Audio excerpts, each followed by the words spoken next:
우리가 지난 시간과 동일한 본문을 보고 있습니다. 지난 시간에 삼손의 이야기를 이제 본격적으로 들어가면서 하나님의 은혜로 이 사사기, 특별히 이 삼손의 이야기를 보아야 한다, 이렇게 말씀을 드렸죠.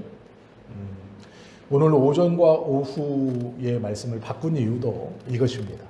오전의 말씀을 먼저 우리가 듣고 오후, 오늘 이 사사기의 말씀을 들으면 조금 더 이해가 잘 되고 하나님의 뜻을 잘 깨달을 수 있겠다 생각해서 오전과 오후의 설교의 본문을 좀 바꾸었던 것입니다. 모든 성경이 그런 것처럼 성경은 하나님의 은혜로 읽어야 합니다. 이게 무슨 말이냐면 사람을 하나님처럼 높이거나 사람을 하나님의 동역자처럼 높이면 안 된다라는 것이죠. 사람은 하나님과 비교할 수 없고 어떤 사람도 하나님의 온전한 동역자가 되지 못합니다. 다 연약하고 모자람이 있습니다. 그러나 하나님이 포기하지 아니하시고 하나님의 사랑으로 그 사람을 끝까지 사용하신다라는 것이 성경을 읽는, 바르게 읽는 일관된 시선입니다. 오늘 이 삼손의 이야기를 가만히 보시면 삼손이 이 땅에 태어나서 하나님의 일을 이루기까지 하나님께서 비은혜적인 것을 뚫고 역사하십니다. 비은혜적인 것이 무엇이냐면 하나님의 은혜가 펼쳐질 만한 조건이 없는데 그 하나님의 은혜가 펼쳐지는 것을 막고 있는 장애물들이 여전히 있는데 그것들을 하나님께서 하나하나 해결하시며 또 개의치 아니하시고 하나님의 역사를 베풀어 나가시고 베풀어 주셨다라는 것이죠. 이것을 비은혜적인 조건들이라고 이야기합니다. 비은혜적인 이야기 중에 첫 번째는 삼손의 이야기에서 삼손의 회개가 등장하지 않는다라는 것입니다. 삼손이 하나님의 은혜와 하나님의 능력과 힘을 구하기 위해서 하나님 앞에 회개하지 않습니다.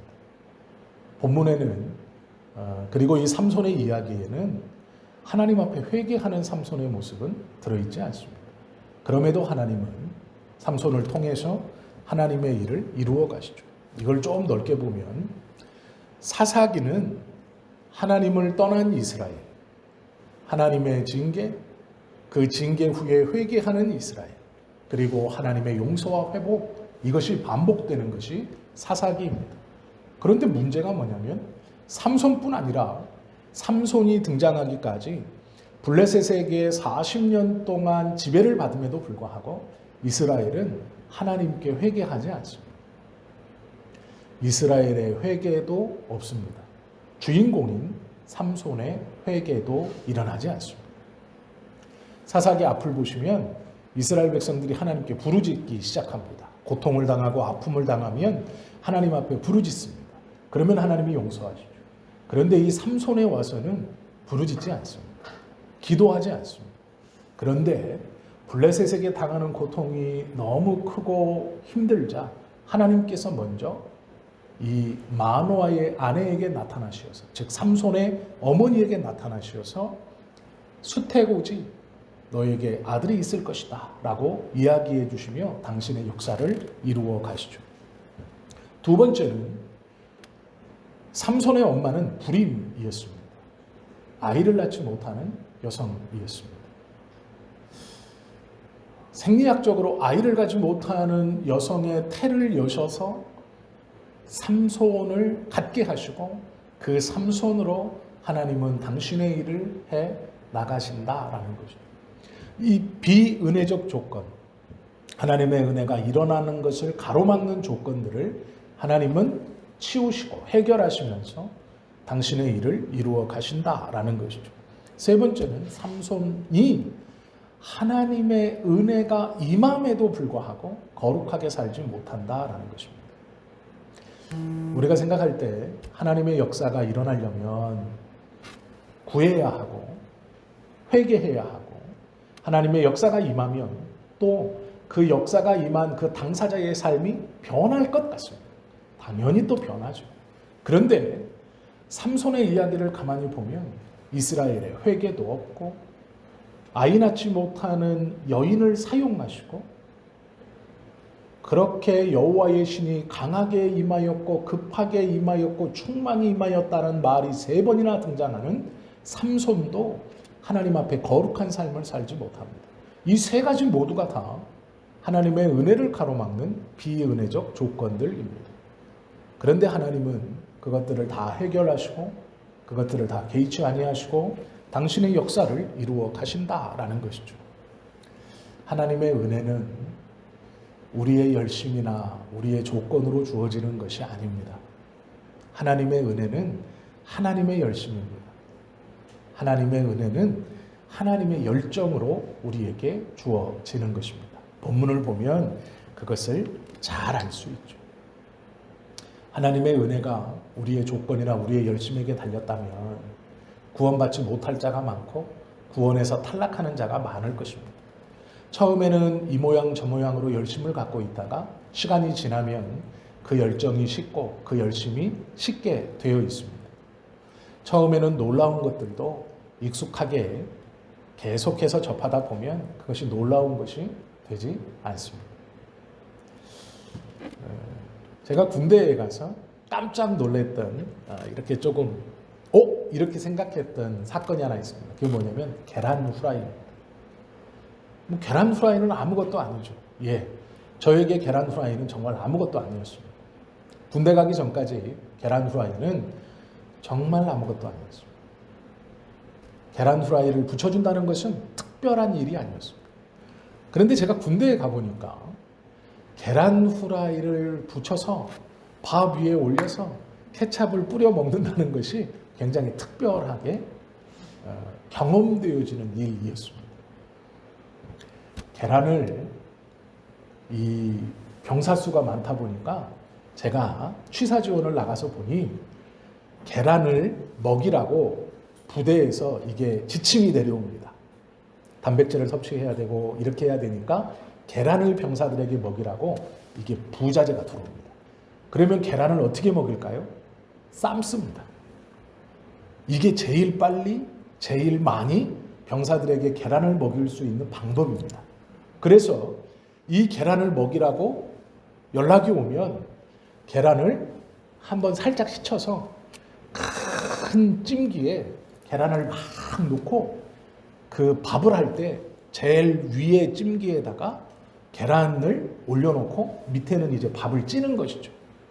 그리고 이걸 틀어놓으면 큰 밥솥이 아니라 찜솥이 거기서 이제 쌀을 찌우면서 그 증기로 계란까지 쪄버립니다.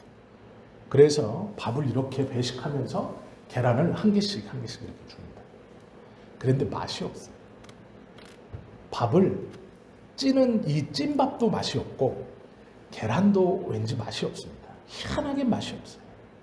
그런데 취사병들만 그 계란을 탁 깨서 식용유를 두른 후라이팬에 2개씩 쫙 후라이를 해서 자기들 밥에 올려서 케찹을 쫙 뿌려서 탁 먹습니다. 얼마나 똑같은 계란을 먹는데 이 계란 후라이가 그렇게 맛있는 거예요.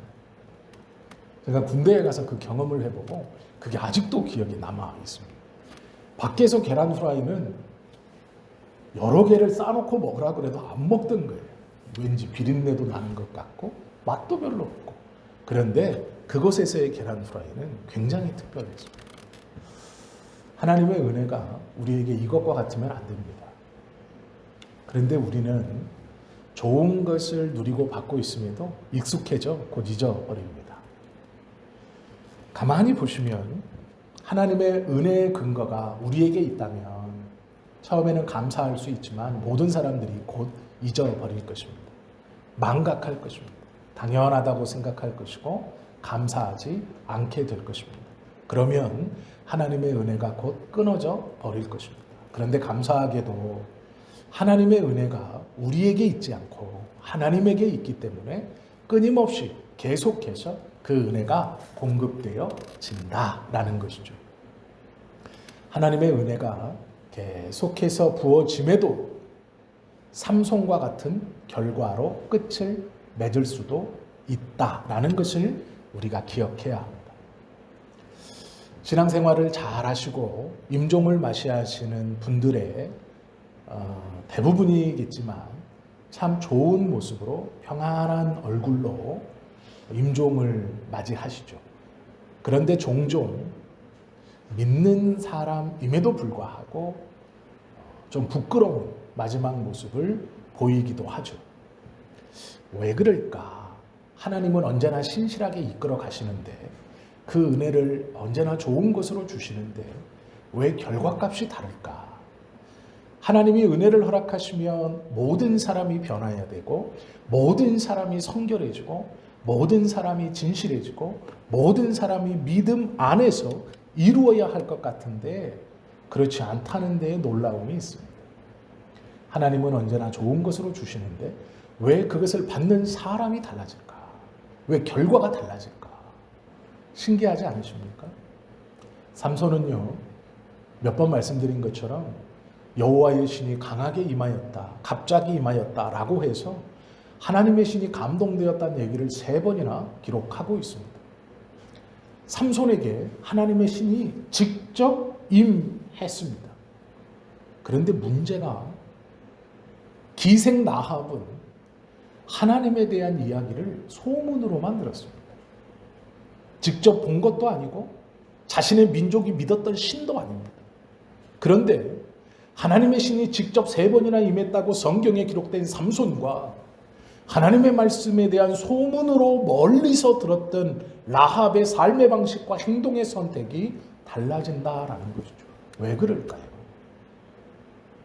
하나님의 은혜가 직접 임한 삼손의 마지막과 하나님의 역사를 소문으로 들은 기생 라합의 삶이 왜 차이가 날까요? 하나님께서 우리에게 원하시는 기준이 있습니다.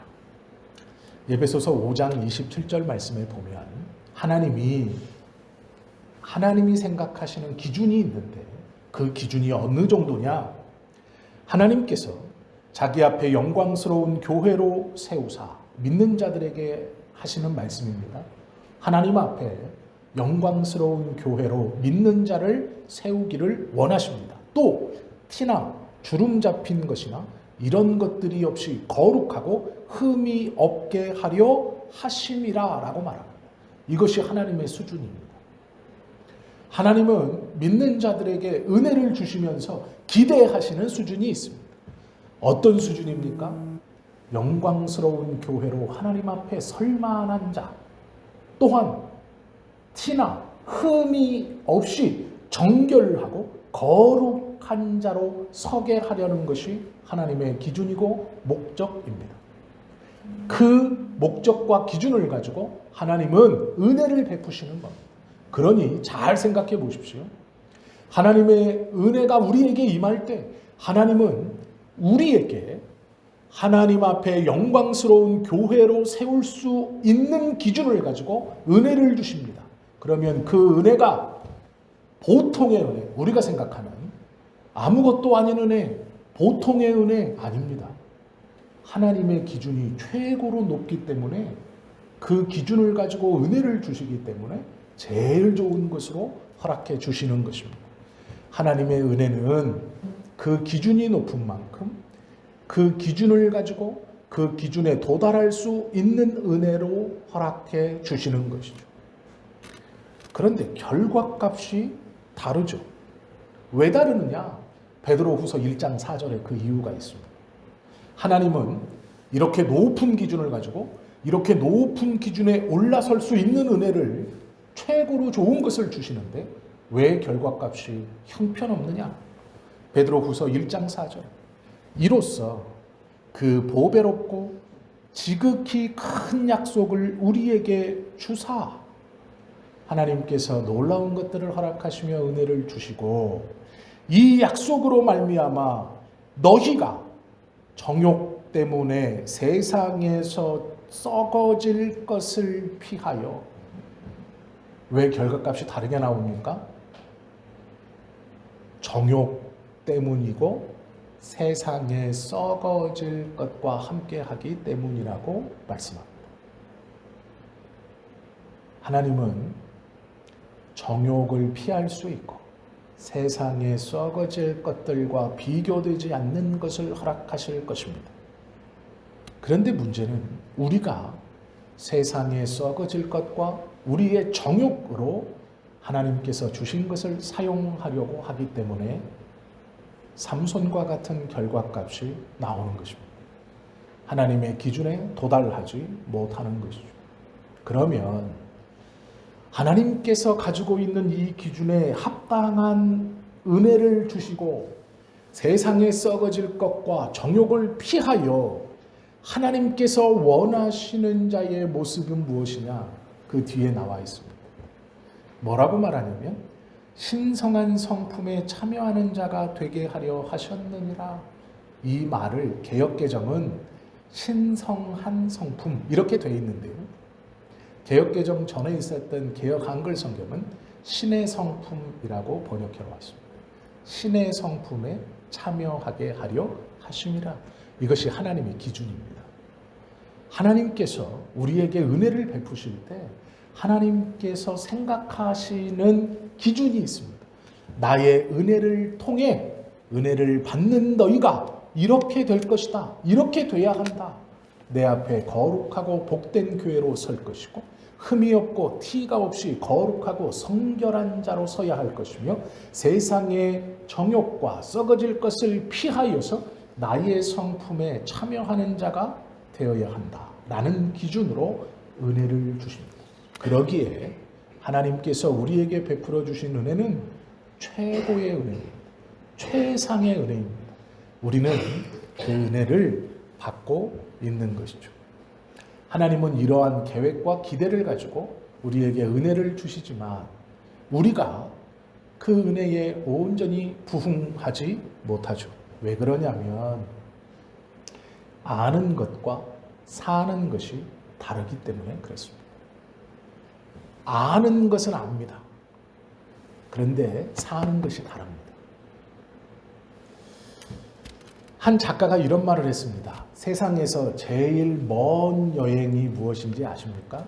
머리에서 가슴으로의 여행입니다. 이런 구절이 있어요. 아는데 못 살아요. 아는데 안 사라집니다. 이게 어렵다는 거예요. 왜 하나님이 좋은 은혜를 주시건만 삼손과 같은 결과값이 나오느냐? 아는데 모르지 않습니다. 아는데 못 살아요. 안 사라져요. 모르는 게 아니고 아는데 하나님의 은혜가 어떠한 것인지 알고 하나님께서 나에게 베풀어 주신 것이 무엇인지 알고 아는데 못 살아요. 아는 것과 사는 것이 다르기 때문에 결과값이 다르게 나오는 겁니다. 아는 것과 사는 것이 같아야 되는데 아는 것과 사는 것이 다르기 때문에 실패합니다. 하나님은 우리에게 언제나 가장 좋은 것으로 허락하십니다. 하나님의 은혜가 시시한 것이 아니에요. 우리의 삶이 하나님의 기대에 하나님께서 말씀하시는 삶에 못 미친다 하여서 나는 하나님의 은혜가 좀 저 사람보다 적게 임하고 하나님의 능력이 시시하여서 나를 갑자기 변화시키지 못하는 것이 아닌가? 하나님이 정말로 은혜와 능력이 충만하다면 나를 죽이고 내 자아를 죽이고 내 자존심을 죽이고 하나님께서 원하시고 하나님께서 뜻하시는 대로만 로봇처럼 딱 끌어가실 수 있지 않냐? 있습니다. 그런데 안 하세요. 능력이 모자라서가 아니에요. 우리를 진짜로 존중하시고 사랑하시기 때문에 그렇게 안 하십니다. 삼손은요 70점짜리라고 보면 아니 하나님의 신이 3번이나 임했는데 70점밖에 안 돼? 삼손은 원래 마이너스 40점짜리였습니다. 그래서 70점이에요. 0에서 시작했다면 110점짜리 삶을 살았을 겁니다. 그런데 하나님은요 삼손을 로봇으로 만들어 110점짜리로 삼지 않으십니다. 우리를 3초 만에 변화시켜서 하나님을 온전히 믿게 하고 고민하지 않게 하고 우리 안에 모든 죄를 다 깨끗게 제거해서 하나님의 말씀을 의심 없이 하나님의 말씀을 토시 하나 틀리지 않게 지키며 살아가게 하실 수 있는데 그렇게 안 하십니다. 능력이 모자라신 게 아니라 우리를 사랑하시고 우리를 존중하시기 때문에 우리의 삶을 인정해 주시기 때문에 그랬습니다. 그래서 하나님이 좋으신 하나님이에요. 우리는 때로 우리가 로봇처럼 되길 원합니다.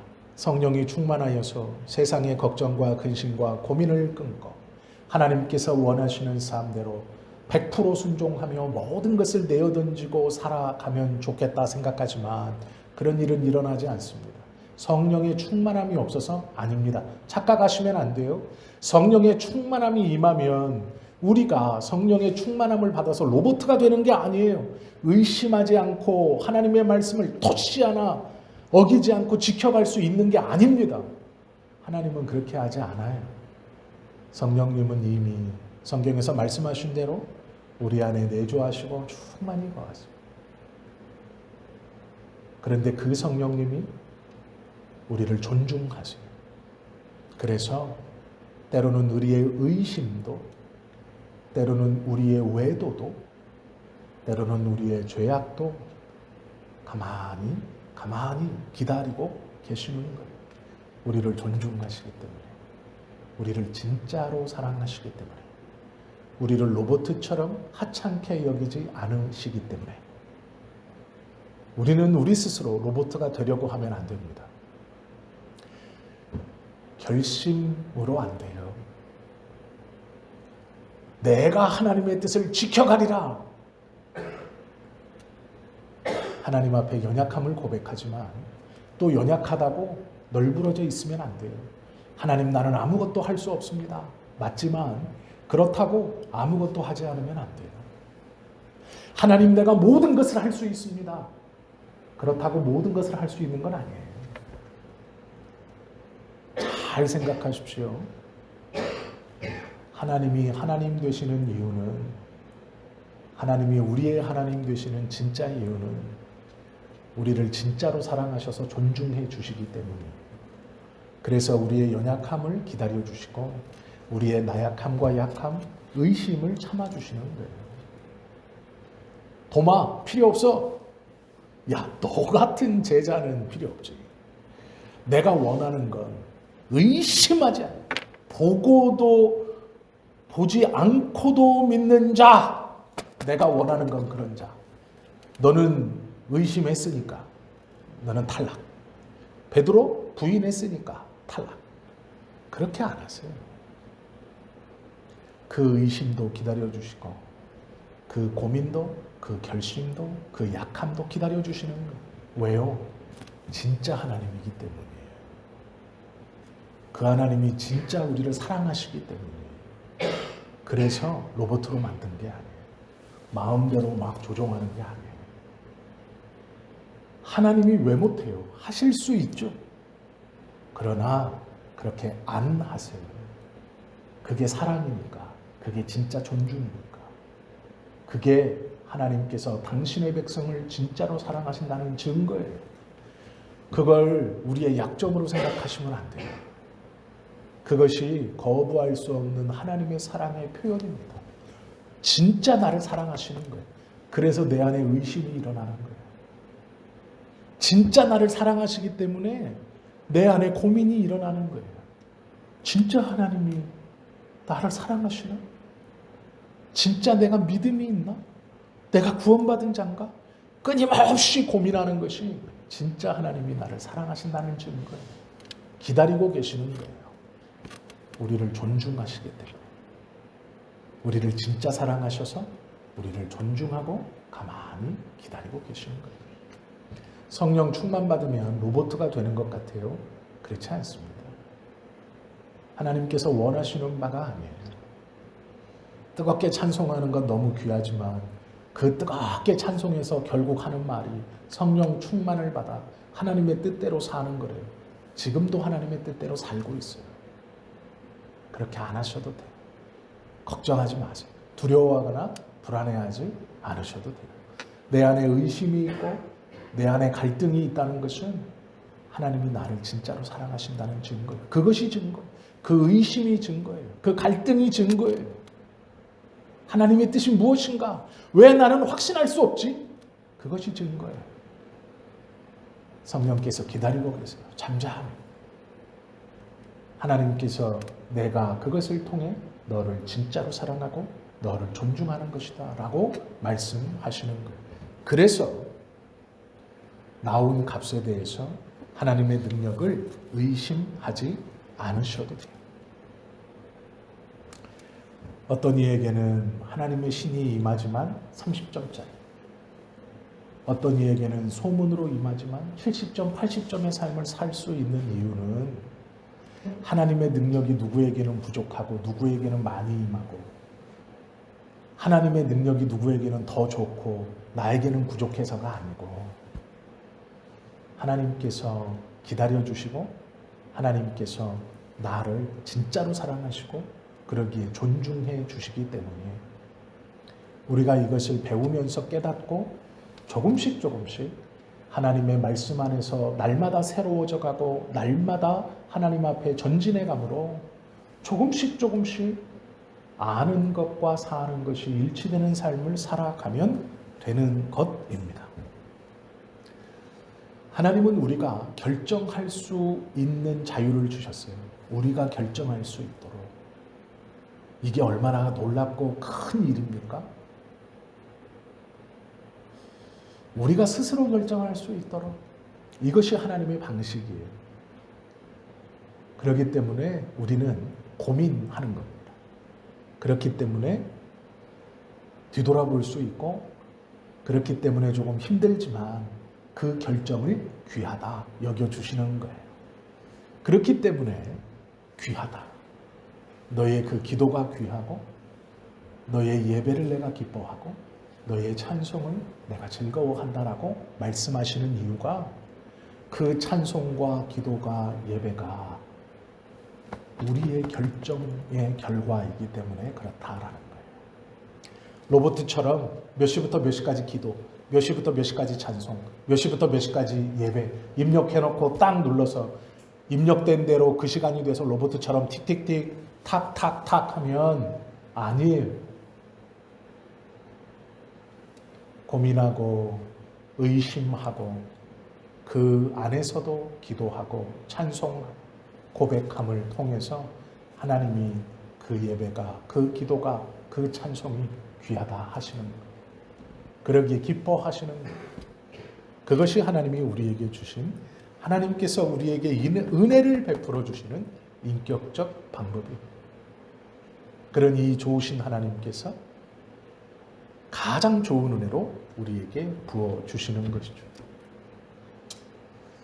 하나님의 은혜가 부어질 때 사람은요, 세 가지 성향을 가지고 살아갑니다. 첫 번째는 은혜가 부어지는데 컵을 뒤집는 것처럼, 이 컵을 뒤집는 것처럼 은혜를 하나도 받지 않는 거예요.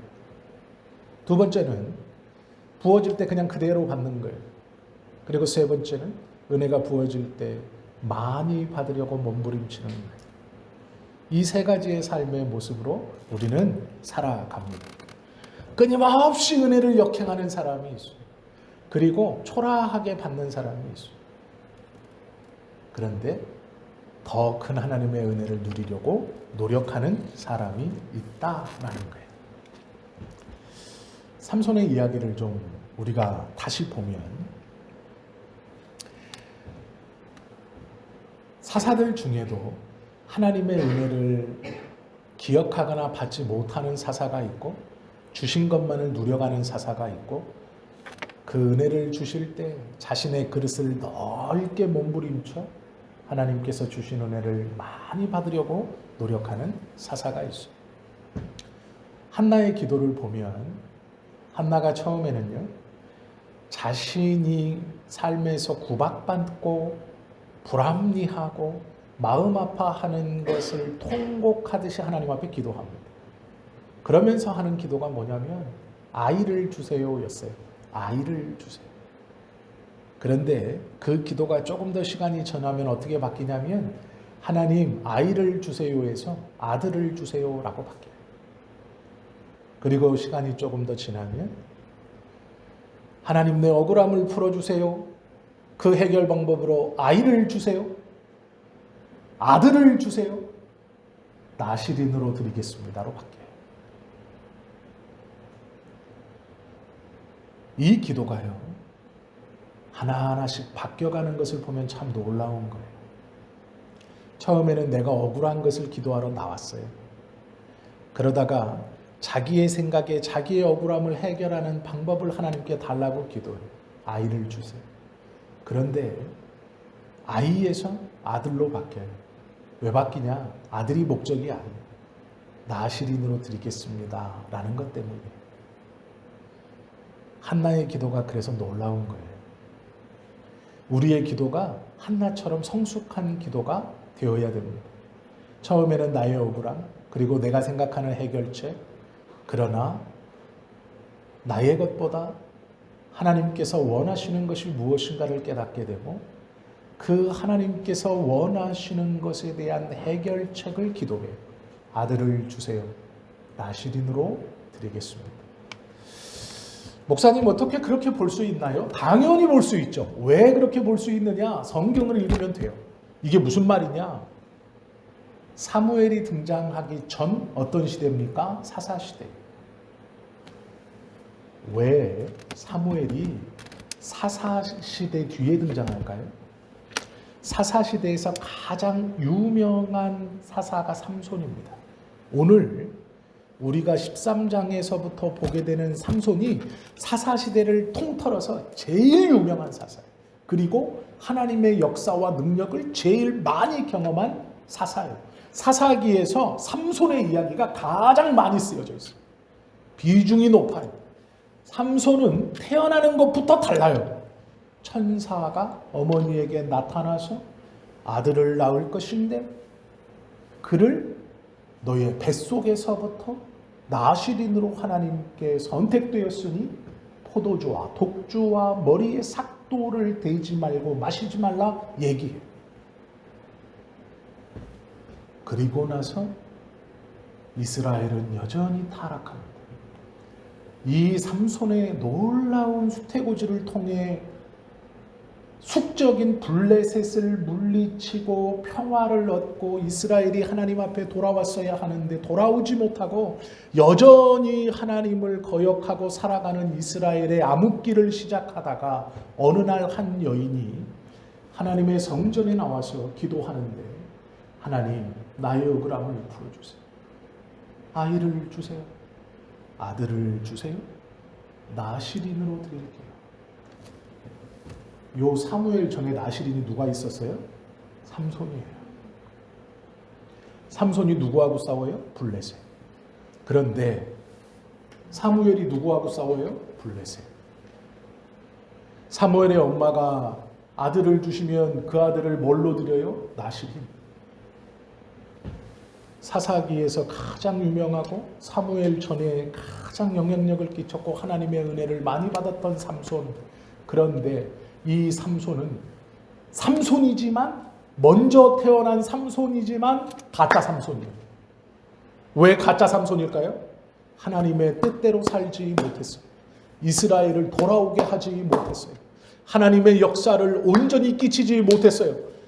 사사기처럼 자기의 소견에 오른 대로 육신의 정욕을 쫓아 썩어질 구습을 쫓아 자신의 눈에 오른 대로 죽은 사자의 몸속에서 꿀을 빼어 먹고 내 입에 단 대로 내 눈에 보기 좋은 대로 이방 여자를 취하여서 아내처럼 삼고 그를 위하여 계속 멸망의 땅으로 내려가는 모습을 보이는 게 삼손이에요. 삼손이 2번 기도했다고 성경은 나오는데요.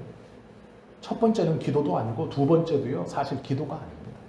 두 번째 기도는 죽기 직전에 해요. 하나님, 나로 한 번만 힘있게 해주시면 내가 그냥 이것들하고 같이 죽겠습니다. 그건 기도가 아니에요. 자기 자존심에 하는 거예요. 나 머리 빡빡 깎이고 두 눈알 뽑히고 여기 이 연자맷돌 뱅뱅뱅 돌렸는데 내가 이렇게 비참하게 살았는데 이제 죽을 때까지도 나를 이 광장 기둥에 묶어놓고 나를 조롱하면서 이 원수 블레셋이 이러고 있습니다. 나로 한 번만 힘있게 해서 이것들과 같이 죽게 해주십시오. 이게 무슨 회개예요? 이게 무슨 하나님의 뜻을 구하는 기도입니까? 정확히 말하면 기도도 아니에요. 삼손도 사울도 아비멜렉도 하나님 앞에 기도하지 않습니다. 하나님 앞에 자신의 연약함을 고백한 적도 없고 회개하지도 않아요. 자신의 억울함, 자신의 필요, 내 자존심을 세울 때 기도해요. 이거 해 주십시오. 내가 억울해 죽겠네요. 그건 엄밀히 말하면 기도가 아닙니다. 성경에서요, 기도하지 않은 사람들의 이야기가 종종 나와요. 결말은 하나같이 하나님께서 은혜를 주셨음에도 그의 마지막은 좋지 않아요.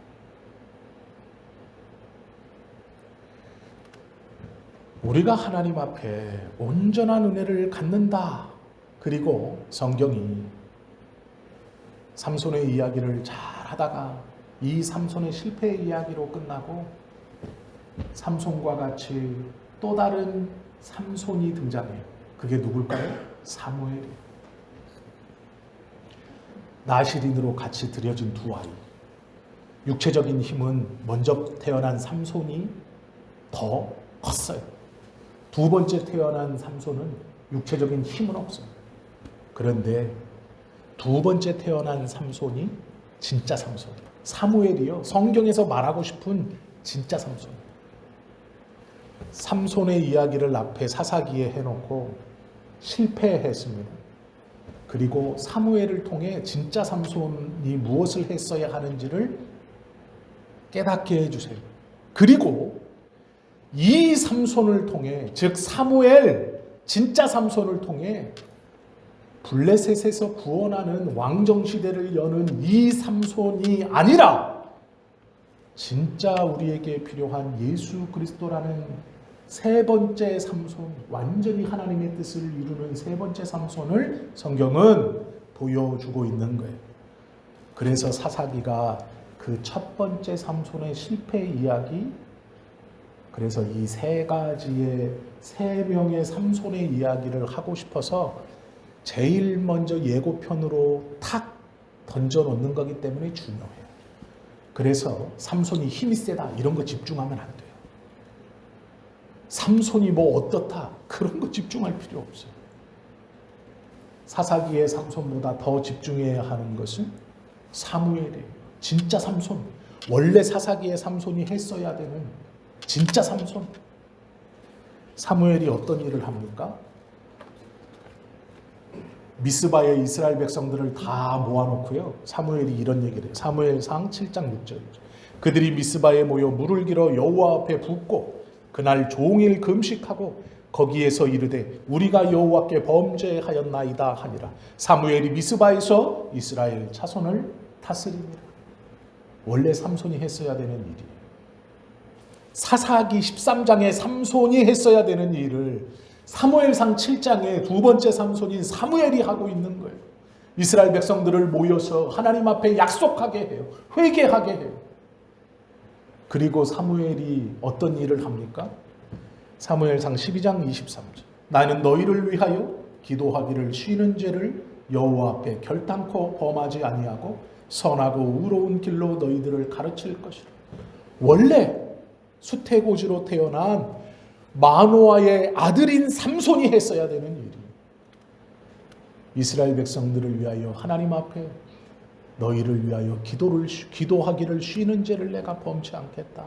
하나님이 삼손에게 원했던 거예요. 그런데 이 삼손은요, 평생 걸쳐 제대로 한번 기도하지 않아요.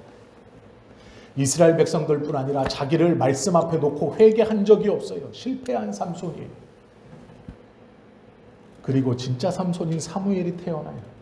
그 삼손은 이스라엘을 모아놓고 블레셋의 해병뿐 아니라 하나님 앞에 이스라엘을 회개케 하고 말씀 앞에 돌아오게 하며 이스라엘을 위해서 기도를 쉬는 죄를 범치 않겠다 약속해요. 요 사무엘이 진짜 삼손인 것을 보이려고 사사기에 삼손을 등장시켜 놓는 거예요. 그리고 우리가 이 사무엘이 그렇구나. 하나님께서 원하시는 하나님의 뜻을 이스라엘 백성 가운데 이루어 놓는 삼손, 진짜 삼손이구나 라고 할 때 성경은 예수 그리스도를 탁 등장시켜서 사무엘이 진짜인 줄 알았지 예수 그리스도가 우리에게 필요한 하나님의 뜻을 온전히 이루는 진짜야 라고 삼손을 통해 사무엘을 통해 그리스도를 부각시키는 거예요. 그래서 주인공을 그리스도에게 맞추는 것이 성경의 흐름이. 그 첫 번째 삼손이 오늘 이 삼손이. 두 번째 삼손이 누굽니까? 사무엘이. 세 번째 온 인류에게 필요한 진짜 삼손이 예수 그리스도예요. 그걸 보여주는 게 성경이에요. 그래서 사사기와 사무엘은 같이 읽어야 돼요. 진짜 삼손이 누구냐를 볼 줄 알아야 돼요. 하나님의 은혜가 임했다는 게 중요한 게 아니라 하나님의 이 은혜가 임하여서 그것을 받은 하나님의 뜻을 품은 믿는 자가 어떻게 살아야 하는가. 내 눈에 좋은 대로, 내 입에 좋은 대로, 내 삶에 편한 대로 하나님의 능력을 이용해서 살아가 실패하는 삼손. 하나님의 뜻을 받들어 이스라엘 백성들을 하나님 앞에 인도하고 회개케 하고 그들을 위해 기도하며 살아가는 사무엘. 누가 하나님께서 이 땅에 나실인으로 선택하여 하나님의 백성으로 구별하여 부른 진정한 하나님의 백성이고 오늘 말대로 하면 진짜 삼손이냐라고 보여주는 것이죠. 우리들에게도 동일하게 어떠한 삶을 살 것인가를 묻고 있어요. 우리도 삼손처럼 하나님의 은혜를 성경에 기록된 대로 충만히 받고 싶죠. 갑자기 임한지라, 강하게 임한지라, 급하게 임한지라 받고 싶죠. 그러면 문제가 해결될 것 같아요. 그런데 아니에요.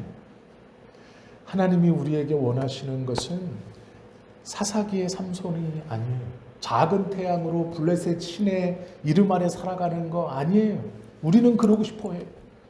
그런데 하나님이 원하시는 모습은 그게 아니에요. 나뿐 아니라 이웃을 위해 기도하고 나뿐 아니라 저들을 위해 기도하는 것을 쉬지 않는 자, 또한 나뿐 아니라 그들도 하나님 안에 은혜 아래 살아갈 수 있도록 돕는 자. 그것이 하나님께서 우리에게 원하시는 믿는 자의 모습이에요. 폼나게 살기 위해서 기도할 수는 있지만 하나님께서 진짜 원하시는 것은 자신의 연약함을 고백하고 그러나 그 연약하다고 아무것도 하지 않고 가만히 있는 삶이 아니라 또 교만하여서 내가 다 할 수 있습니다. 내가 다 했습니다. 그런 삶이 아니라 몸부림치며 의심하지만 그 의심 속에서도 끝까지 포기하지 않고 하나님께서 기뻐하시는 그 기도와 그 예배와 그 찬송을 멈추지 않고 고백하며 나아가는 진짜 하나님께서 원하시는 믿음의 길을 걸어가는 진짜 삼손.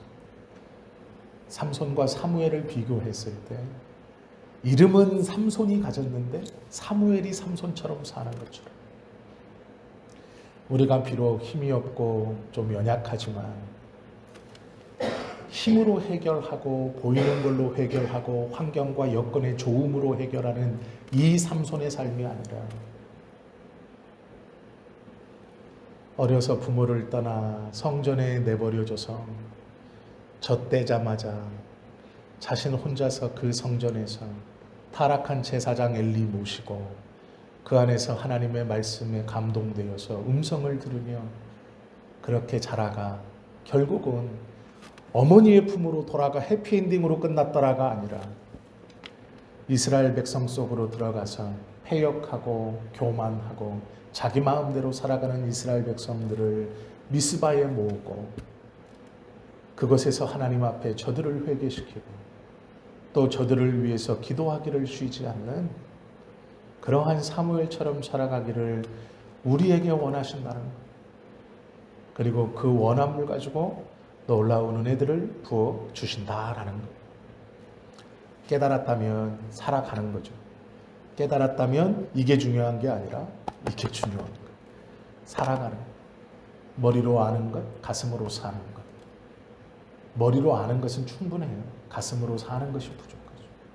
저를 포함해서 우리 모두가 함께 다 가슴으로 살아가는 것에 좀 열심을 내는 저와 여러분들 되시고 또 하나님께서 우리를 붙잡아 주실 때 하나님이 나를 부르셨어.